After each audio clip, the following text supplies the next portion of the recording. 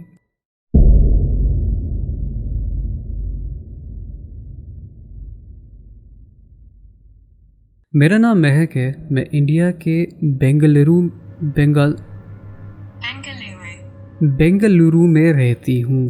ہمارے ساتھ ہمیشہ سے پیرانارمل ایکٹیویٹیز پیش آتی رہی ہیں، حالانکہ ہمیں کبھی بھی کسی طرح کا فزیکل نقصان نہیں پہنچا۔ ایک واقعہ میری امی کے ساتھ پیش آیا کچھ ہی مہینے پہلے۔ ہماری امی رات کو سونے سے پہلے آیت الکرسی کا ورد کر کے بنا کسی سے بات کیے سو جاتی ہیں، تو اس رات بھی انہوں نے ایسا ہی کیا۔ میں یوزولی روم میں نیچے سوتی ہوں، میری امی اور بہن بیڈ پر سوتی ہیں۔ اس دن رات کے 1 یا 2 بج رہے ہوں گے، امی کی نیند ٹوٹ گئی ایک آواز سے، تو وہ پلٹی اور دیکھا کہ ایک سیاہ سایہ ہے جو بالکل میری طرح دکھ رہا ہے، انفیکٹ میری ہی قد کاٹ کی اور پرسنالٹی جیسا ہے۔ انہوں نے اس سائے سے اشارے میں مخاطب ہو کر پوچھا کہ کیا ہوا ہے، جیسے وہ مجھ سے پوچھ رہی ہیں کہ کیا ہوا ہے، میں وہاں پر کیوں کھڑی ہوں۔ اس سائے نے کچھ کہا جو امی کو سمجھ نہیں آیا، کچھ الگ لینگویج معلوم ہو رہی تھی۔ امی نے ایک اور بار پوچھا کیونکہ اس کی آواز بھی بالکل میرے جیسی ہی تھی اور امی کو سمجھ بھی نہیں آ رہی تھی کہ وہ کہنا کیا چاہ رہی ہے، یعنی کہ میں۔ تو اس سائے نے میری طرف اشارہ کیا اور ویسے ہی کھڑا رہا۔ امی کو غصہ آیا تو وہ اپنی رائٹ سائڈ پلٹ کر فون کی ٹارچ آن کر رہی تھی، تو جب انہوں نے ٹارچ آن کی تو شی گاٹ اسپائن چلز۔ وہاں کوئی بھی نہیں تھا اور میں نیچے آرام سے سو رہی تھی۔ بنا کچھ کہے امی اس رات سو گئی۔ اب یہ خواب تھا یا پھر ہیلوسینیشن بھی ہو سکتی ہے، لیکن اس پورے واقعے کو ہوتے ہوئے میری بہن نے نہ صرف سنا بلکہ امی کو اس وقت ٹارچ آن کرتے ہوئے بھی دیکھا، کیونکہ جب ان کی والد اٹھی تھی اور اس سائے سے مخاطب ہوئی تھی تو ان کی بہن یہ سب دیکھ اور سن پا رہی تھی۔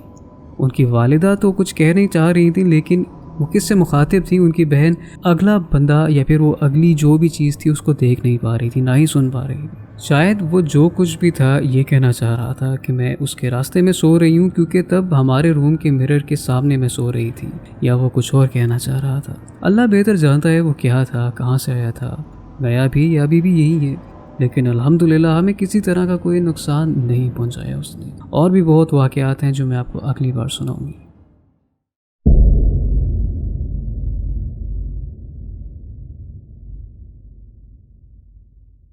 میرا نام فائزہ ہے اور میں انڈیا سے بلانگ کرتی ہوں۔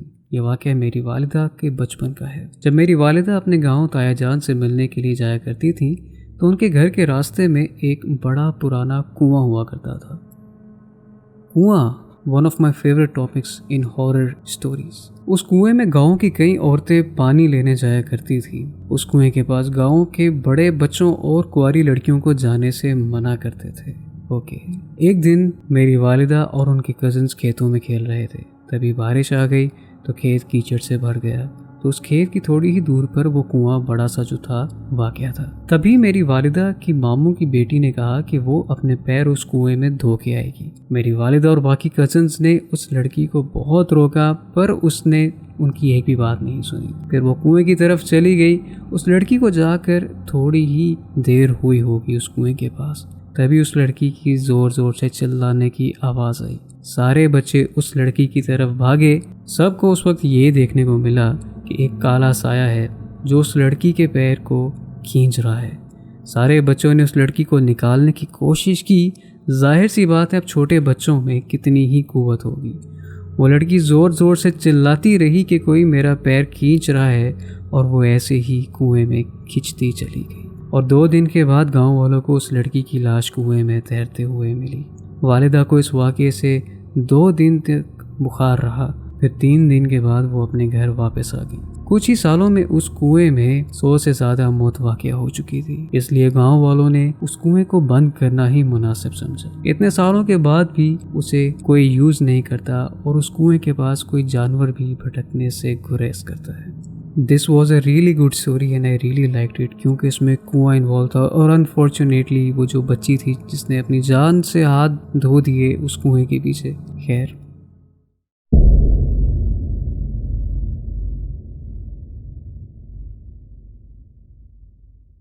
میرا نام مونا ہے اور میں اسلام آباد کی رہائشی ہوں۔ آپ کی ویڈیوز میں بہت سے حیران کن واقعات میں نے سنے ہیں، تو سوچا آج میں بھی اپنا ایک ایسا ہی حال ہی میں پیش آیا واقعہ سناؤں گی جو آج تک مجھے کبھی سمجھ نہیں آیا کہ آخر وہ ہوا کیا تھا۔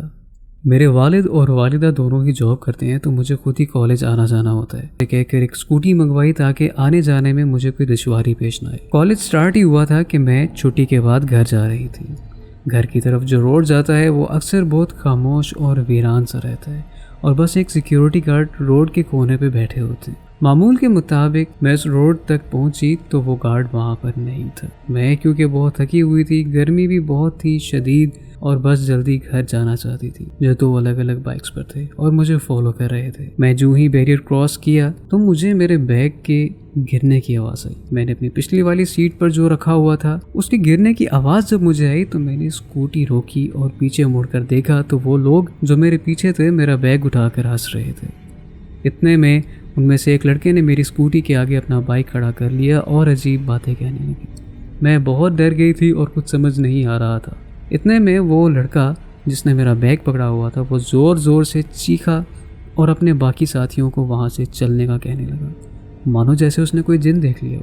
اس کے چہرے کا رنگ اڑ چکا تھا اور وہ بائک پر بیٹھا اور باقی سب کو بیٹھنے کو کہا۔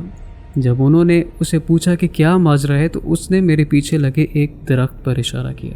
اب میں کیونکہ بہت سہم گئی تھی تو میں اپنی سینسز کو کھو بیٹھی تھی، میں نے اس درخت پر دیکھنا گوارا نہیں کیا، لیکن وہ لڑکے وہاں دیکھتے ہی فوراً بائکس پر بیٹھ گئے اور واپس نکل گئے، اور ان میں سے ایک نے مجھے بھی وہاں پر بھاگنے سے کہا۔ مجھے کچھ سمجھ نہیں آیا اور میں اپنا سامان اٹھا کر اسکوٹی پر رکھا اور سٹارٹ کرنے لگی۔ میرے ہاتھ پیر سب کچھ کانپ رہا تھا اور عجیب خیالات آ رہے تھے میرے من میں۔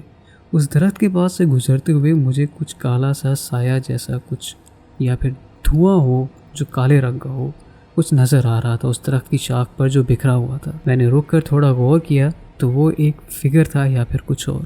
سمجھ نہیں آ رہا تھا. دماغ میں ایٹ اے ٹائم بہت سارے خیالات چل رہے تھے جس کی وجہ سے کچھ خاص غور نہیں کیا. میں نے سپیڈ تیز کی اسکوٹی کی اور جلدی سے گھر پہنچی. یہ واقعہ کچھ خاص دل دہلا دینے والا تو نہیں، لیکن آج بھی مجھے یہ سوچ میں مبتلا کر دیتا ہے. وہ کیا تھا؟ کیا وہ کوئی سایہ تھا یا بس میرا وہم تھا؟ وہ لڑکے وہاں دیکھ کر کس سے ڈر رہے تھے؟ آج بھی کچھ سمجھ نہیں آتا. ہر سوال کا جواب ایک نیا سوال پیدا کر دیتا ہے. لیکن خیر، اللہ کا شکر ہے کوئی نقصان نہیں پہنچا. امید کرتی ہوں آپ یہ میرا مختصر سا قصہ اپنے ایپیسوڈ میں انکلوڈ کریں گے. بہن کر چکا ہوں.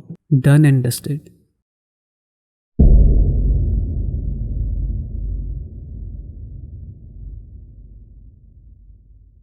میرا نام رمشا ہے اور ہم فیملی کے 5 لوگ ہیں، جن میں میری ماما، پاپا، ہم 3 بہن بھائی اور دادی اور میں سب سے بڑی بہن ہوں اپنی بہنوں میں سے، اور ہم بفر زون کراچی کے ایک گھر میں رہتے ہیں شروع سے ہی. مجھ سے چھوٹی ایک بہن ہے 15 سال کی جس کا نام ہے مریم، اور ایک 9 سال کی ہے جس کا نام ہے ایمان. ہیلو مریم اینڈ ہیلو ایمان. میرا اور مریم کا کمرہ ایک ہے جس کے پیچھے کپڑے دھونے والی جگہ ہے. بیسیکلی لانڈری ہے آپ کے کمرے کے پیچھے، جہاں رات کے وقت زیادہ تر اندھیرا رہتا ہے، جس کی وجہ سے وہ اور زیادہ خوفناک ہو جاتی ہے. لیکن کبھی بھی شروع سے لے کر اس گھر میں کبھی ایسا فیل نہیں ہوا سوائے اس وقت کے جو اس وقت ماجرا پیش آیا تھا، جو میں نے ایکسپیرینس کیا تھا. میں اور مریم ایک کمرے میں سو رہے تھے. میرا صبح انٹرمیڈیٹ کا ایگزام تھا. ٹینشن میں لیٹی ہوئی تھی. صبح فجر کے 6 بج رہے تھے. ہلکی ہلکی روشنی ہو رہی تھی اور میری بہن مریم گہری نیند سو رہی تھی. تو مجھے ایک دم سے محسوس ہوا کہ کوئی 7-8 لڑکیاں ہنس رہی ہیں.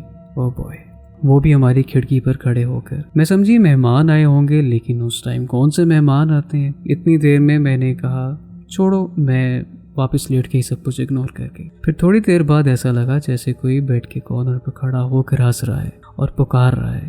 تو میں نے دیکھا تو کوئی بھی نہیں تھا. یہ تو کچھ بھی نہیں تھا. پھر جو ہوا اس کو دیکھ کر میرے ہوش اڑ گئے. میں یہ تک بھول گئی کہ کچھ گھنٹوں بعد میرا پیپر ہے. ہوا کچھ ایسے کہ جو میری بہن برابر میں جس کا نام مریم ہے لیٹی ہوئی تھی، ایک دم سے اٹھ کر بیٹھ گئی اور مجھے گھور رہی تھی. اس کی آنکھیں لال معلوم ہو رہی تھیں. میں نے کہا تم نے بھی سنا جو میں نے سنا ہے؟ تو وہ ہنسنے لگی. اس نے جواب نہیں دیا اور کھڑکی کے پاس جا کر باہر کی طرف سیدھا دیکھ رہی تھی بغیر پلکیں جھپکائے. پھر بیڈ پہ آ کر لیٹی اور پھر مجھے گھور رہی تھی. میں نے کہا تم نے سنی وہ ہنسی لوگوں کی؟ تو اس کے بعد وہ اچانک رونے لگ گئی، اور صرف رونے نہیں بلکہ بہت زارو قطار رو رہی تھی. جب مریم سو کر اٹھی تو میں نے اس سے پوچھا کہ تم کیوں رو رہی تھی؟ لیکن خیر اس کے بعد وہ سو گئی. اور بہت عجیب مجھے یہ سارا سلسلہ لگا کہ اس سے اچانک ہوا کیا ہے، اور پھر یہ سونے کے لیے بھی لیٹ گئی ہے. اس کے بعد جب مریم سو کر اٹھی تو میں نے اس سے پوچھا کہ تم کیوں رو رہی تھی، یا تم نے جو سنا تھا وہ ہنسی کی آواز، کیا اس کی وجہ سے تم گھبرا گئی تھی؟ تو کہہ رہی تھی نہیں. کیوں، کیا ہوا ہے؟ تو پھر میں نے اسے بتایا سب. تو پھر یہ بہت ڈر گئی اور میں نے اپنے کمرے میں قرآن کی آیتیں لگانا شروع کر دی، وہ بھی اونچی آواز میں. پھر ایک دن مریم میری ماما کے پاس ہو رہی تھی اور میں اکیلی رات میں جاگ رہی تھی. رات کے 5 بجے اور مووی دیکھنے کے لیے میں نے لیپ ٹاپ آن کیا. رات کے 5 نہیں ہوتے ہیں، صبح کے 5 ہوتے ہیں. مووی لگائی اور پاز کر کے میں چینج کرنے چلی گئی. جب چینج کر کے واپس آئی تو وہ مووی خود بخود چل رہی تھی، جبکہ میں نے تو اسے آن بھی نہیں کیا تھا. کچھ دیر کے لیے مجھے ایسا فیل ہوا جیسے کوئی بیٹھا ہوا ہے میرے بیڈ پہ، لیکن میں بھاگ کے گئی، قرآن شریف اپنے روم میں لے کر رکھا. پھر الحمدللہ اس طرح کا کچھ واقعہ پیش نہیں ہے. لیکن آج بھی کوئی باہر سے آتا ہے ہمارے کمرے میں تو اس کو ہمارا کمرہ بہت عجیب سا لگتا ہے، کیونکہ ہمارے کمرے میں ہمیں ملنے سے پہلے 8 سال تک یہ کمرہ بند تھا اور یہاں پر کوئی بھی نہیں رہتا تھا، اور یہ کمرہ باقاعدہ لاکڈ بھی تھا. اب اللہ بہتر جانتا ہے کہ ہمارے کمرے میں کیا ہے اور کیا نہیں. دیکھیں بات ایسی ہے، قرآن شریف ایک کتاب ہے جو کہ اللہ تعالیٰ کی طرف سے بھیجی گئی ہے اس سے رہنمائی لینے کے لیے، اس سے رہنمائی حاصل کرنے کے لیے. تو اسے خالی کمرے میں رکھ دینے سے اتنا فائدہ نہیں ہوگا جتنا اسے پڑھنے سے ہوگا. تو یہ تھا آج کا ایپیسوڈ. امید ہے کہ آپ کو پسند آیا ہوگا. And let me know in the comments below کہ آپ کو آج کا ایپیسوڈ کیسا لگا ہے. And it was very easy for me to make this episode. Very honestly میں نے ایک ہی دن میں اس کو بنایا ہے، کچھ ہی گھنٹے میں، اور ایڈٹ کر کے اپلوڈ کر رہا ہوں. کروں گا ابھی جب تک آپ دیکھ رہے ہوں گے. خیر تب تک تو اپلوڈ ہو چکی ہوگی. But anyhow, don't forget to like, subscribe and tap the bell notification because you never know. ملتے ہیں آپ سے اگلے ایپیسوڈ میں. تب تک کے لیے فی امان اللہ.